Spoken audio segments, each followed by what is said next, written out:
Cerita pendakian pertama Rena Anjani atau dipanggil Jum dengan beberapa temannya di Gunung Kelut, membuat Jum kapok. Jum yang masih pemula itu berencana untuk mendaki Gunung Kelut lewat jalur Tulung Rejo. Ia berangkat dari Pare bersama 4 orang temannya yaitu Siti, sepasang suami istri Mbak Asti dan Masiswanto dan Grace yang berasal dari Malang. Mulai pendakian jam 9 pagi, Jum kecapean dan sulit menyamai ritme dari teman-temannya yang sudah punya pengalaman mendaki. Alhasil, Jum selalu tertinggal di belakang. Masiswanto yang posisinya satu-satunya laki-laki di rombongan itu kadang berhenti dan memastikan kalau Jum masih mengikuti mereka. Selama perjalanan dari pos 1 ke pos 3, kadang Jum mendengar suara-suara samar memanggil namanya. Rena, Rena. Karena Rena atau Jum ini lebih sering dipanggil Jum oleh teman-temannya, ia mencoba mengabaikan suara tersebut dan terus berjalan. Tiba di pos 3, rombongan itu memutuskan untuk beristirahat dan mendirikan 2 tenda. 1 tenda untuk Mbak Asti dan Masiswanto dan 1 tenda lagi untuk Jum, Siti, dan Grace. Setelah itu mereka membuat api unggun sambil membicarakan rencana mereka besok pagi untuk melihat matahari terbit di puncak gunung. Selama ngobrol-ngobrol santai itu, terlihat beberapa pendaki yang masih melanjutkan trekking meski sudah larut malam. Kadang ada beberapa pendaki yang menghampiri mereka untuk sekedar meminta baterai karena baterai milik mereka hilang. Tiba jam 2 dini hari, setiap orang bersiap untuk melanjutkan pendakian menuju puncak. Berbeda dengan Jum, saat itu ia merasa badannya tak sanggup untuk melanjutkan perjalanan. Terlebih memang itu kali pertama ia mendaki. Awalnya Masiswanto berniat akan menjaga Jum, melihat Jum yang terbilang anak bawang. Khawatir terjadi hal yang tidak diinginkan. Kebetulan Masiswanto ternyata sudah beberapa kali mendaki Gunung Kelut itu, sehingga ia tak masalah jika tidak mendapati puncak gunung. Tapi di satu sisi, ia juga khawatir dengan 3 orang perempuan yang akan pergi ke puncak pada dini hari. Sebab Jum juga hanya akan berada di sekitar tenda.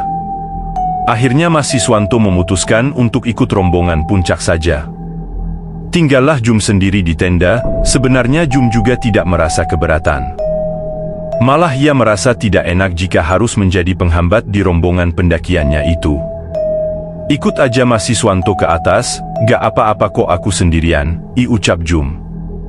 Dalam tenda Jum berbaring, merebahkan badan, karena bingung mau ngapain di jam 3 itu, akhirnya Jum memutuskan untuk kembali tidur.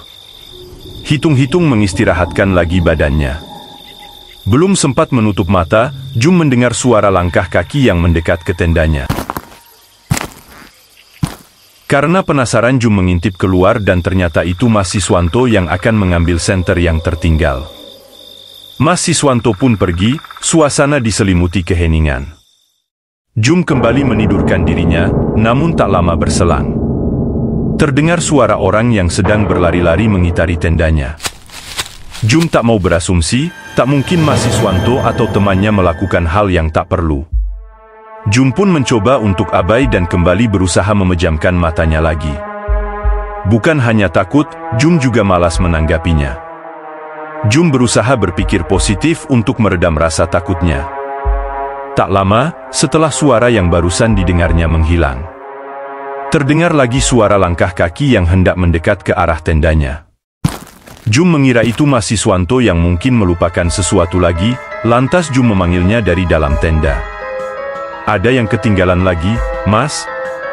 Kalau mau headlamp aku ada nih, Jum bicara sambil masih tiduran. Sempat ada jawaban, selanjutnya pertanyaan Jum tak ditanggapi lagi. Hening. Jum malah mendengar suara resleting tenda yang dibuka tutup. Jum masih berasumsi kalau mungkin Masiswanto masih mencari barang yang diperlukan. Jum lalu keluar tenda untuk menemui Masiswanto. Saat Jum membuka tenda, ia melihat seorang pria tua pendek dan berjalan membungkuk. Pria itu berjalan ke arah tengah hutan membelakangi Jum. Merasa janggal, Jum buru-buru masuk kembali ke tendanya. Ragu-ragu Jum merasa keberadaan kakek di tengah hutan itu aneh, apalagi memakai pakaian tipis begitu. Suntuk, Jum ingin melanjutkan tidurnya lagi. Dingin udara menyelinap. Belum sempat menutup mata, tahu-tahu ia terbangun sebab sesuatu tiba-tiba menempel di badannya. Saat dilihat, ternyata itu Siti. Sambil merem Jum tiba-tiba sadar, kalau Siti kan ikut ke atas puncak dengan rombongan. Sewaktu dilihat lagi, sosok itu sudah tidak ada.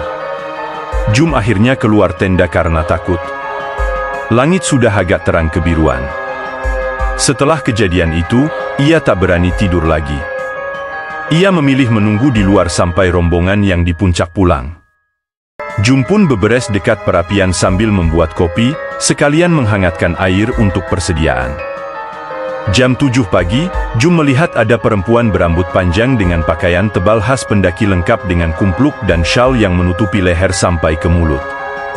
Merasa punya teman ngobrol, Jum mendekati perempuan itu dan mulai membuka percakapan dengan bercerita kalau dirinya baru pertama kali mendaki dan saat ini teman-temannya sedang ada di puncak melihat Sunrise.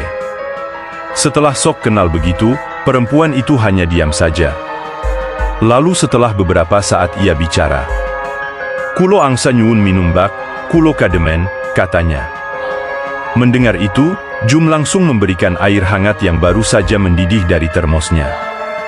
Perempuan itu hanya diam saja, tak banyak bicara.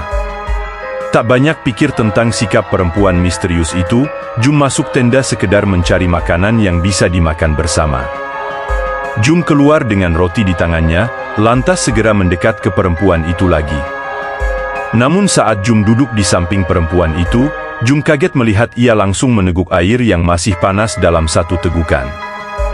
Sehabis satu tegukan itu, perempuan itu tersenyum seram dan pergi begitu saja ke dalam hutan. Jum terdiam sesaat, tangannya gemetar sampai mau pingsan. Saking kagetnya, Jum lantas segera masuk ke tenda dan tak berani untuk keluar lagi. Entah sudah seberapa lama Jum berada di dalam tenda sendirian. Ia merasa waktu berjalan sangat lama. Sampai akhirnya ia mendengar suara teman-temannya mendekat, Jum langsung membuka resleting tenda dan benar saja ia melihat teman-temannya, termasuk Siti. Jum spontan memeluk Siti dan langsung menangis. "Kenapa lo Hum?" tanya Siti. Tanpa menunda, Jum langsung bercerita kepada Siti semua yang tengah terjadi kepada dirinya saat berada di tenda sendiri. Lantas, mereka pun memutuskan untuk beres-beres dan langsung pulang, waktu menunjukkan sekitar jam 10 pagi. Sampailah mereka di pos 1 dan keluar dari jalur pendakian. Saat akan pulang, dari kejauhan Jum melihat perempuan misterius itu mengintip di balik pepohonan sambil tersenyum. Tak ayal, Jum segera meminta untuk cepat pulang. Setelah kejadian itu, Jum kapok dan tak mau ditinggal sendiri saat ikut pendakian meskipun kondisi badannya mungkin sedang kurang baik, tetapi lebih baik ia tetap ikut rombongan daripada harus menghadapi hal-hal aneh.